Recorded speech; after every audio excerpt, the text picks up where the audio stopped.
So there have been a lot of people who have reached level 65 and they're pretty confused on how exactly to gear. So this doesn't require any sort of crafting level or any kind of gathering skill at all, and is honestly the easiest way I found to attain high level 700 gear score best in slot items really quickly. Basically, number one is that the Gypsum Kiln is going to 100% be your friend. So you see on the left here, there's a bunch of different tabs that we can do. For Gypsum Refining and Gypsum Casting, you don't really need to worry about these too much. Unless you're trying to get the new heart runes upgraded, you need a lot of Gypsum ores for heart runes. What we really want to worry about is these at the bottom here. So first off, you want to skip unique expedition replicas because these are all like around 500 gear score. These are all the items that you can get from the below level 60 dungeons, so skip that. And we want to go down to the Rise of the Angry Earth named replicas.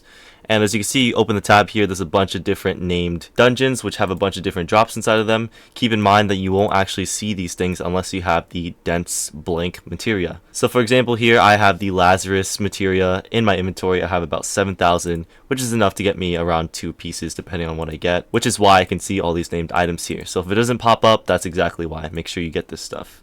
We'll talk about how to acquire this later on. So I highly suggest just going through all these items and seeing what you like and what you don't like, what you want to get and grind for, so that you're ready to get them in the future. So as you can see here, if I wanted to get this fire staff, which is a madhouse which has keen and empowering fireball, I can craft it easily. It'll come out 700 gear score, and that's the first step to getting an item. Make sure to choose this with any of the selected unique ones here. Once you find the items that you want out of this tab, you go down into the named item crafting. So once you've actually acquired the 700 gear score purple item from one of these unique Rise of Angry Earth replicas, it'll pop up on the named at the bottom here. You'll be granted a random third perk for the unique that you just recently acquired, but of course it probably won't roll BIS for you. So this is basically how you change it to exactly what you want it to be. There are also a bunch of different named items that are dropped in the world, like this life ring set here, like the spore light set, like the syncretic set. I highly recommend checking out the New World database, seeing what exactly you want to grind out for. So for example, I went to go grind out the life ring set at a dungeon,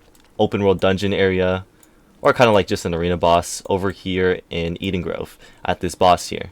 He drops the entire life ring set, and I kind of just killed him over and over until I got what I wanted, which was the life ring rapier. So not only does it show all the named items from the open world, but it also shows from the replicas that you just chose from. There are also named mutator named replicas, which have a bunch of different gear as well that you should look through.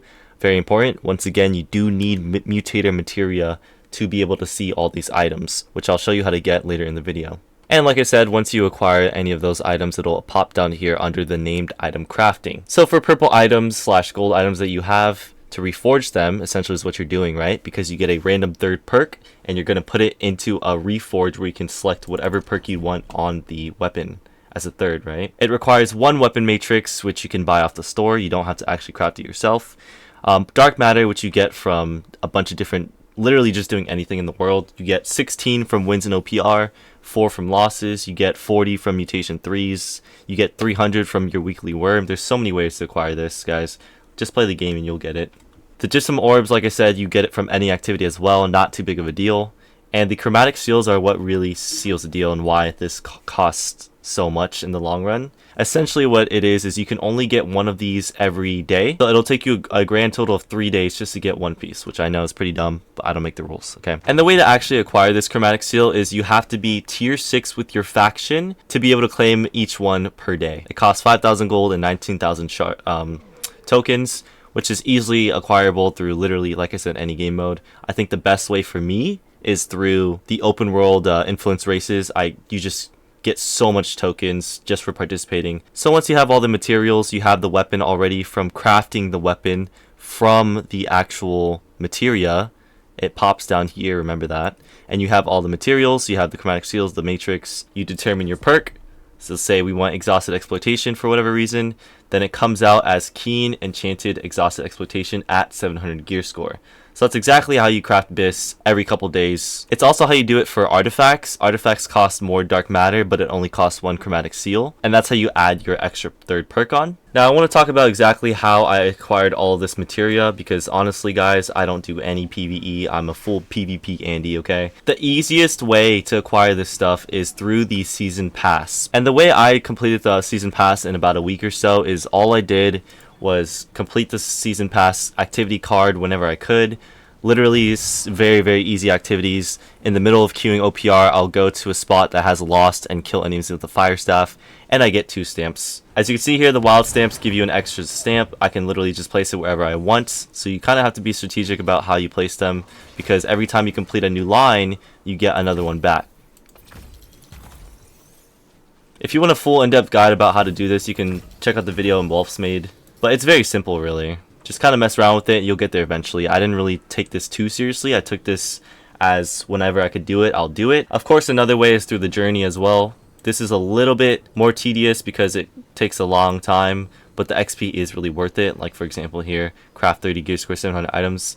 4,500 XP is around 2 tracks. Now, moving on to why the season pass is important. So as you can see here from these crates, starting at 74 specifically, these chests are mutator chests, okay? You see how it says Starstone Materia and Dense Materia. It does the same thing for every single crate for every single dungeon, right? The specific dungeon Materia as well as mutator Materia, okay? So that's how I was able to see all the items in the Gypsum Kiln, because I acquired all that Materia from the season pass very easily. So there's the unique specific dungeon Materia and there's the mutator Materia. So about 20,000 Materia or something like that, right?